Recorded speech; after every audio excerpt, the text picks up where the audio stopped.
Dose of Science. So today we have quite a quick experiment, and it's with materials, again, that you can find around your house. It is called magic milk.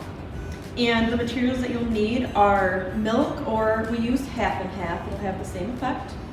Dish soap, a container, food coloring, and a cotton swab or Q-tip. Now here's for the setup of our experiment today. Again, you just first need your container and your milk, or half and half. And what you'll do is just pour this in your container until it's coated with a nice layer of milk, or half and half. The next is our food coloring. And I'm just going to put a few drops of food coloring around the edges of the container.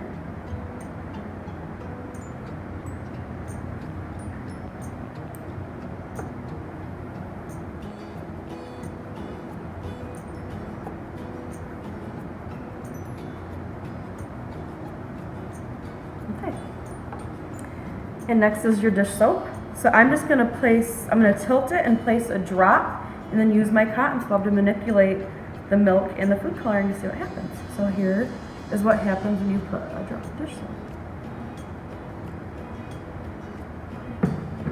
The colors are pushed to the side, and this happens because not only does the dish soap break the surface tension of the half and half and food coloring, it is actually attempting to attach to the fat and protein molecules within the half and half or milk. So that's what the molecules are doing here, and then once it starts to slow, it means they've attached, and you can use your cotton swab to manipulate the colors. Maybe you can make designs.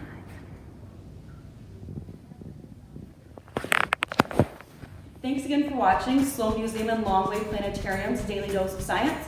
Again, please like us on Facebook, add comments, drop pictures or videos. We'd love to see what you're doing at home. And when you do that, could you please include our hashtag SL_daily dose. Thanks again for watching.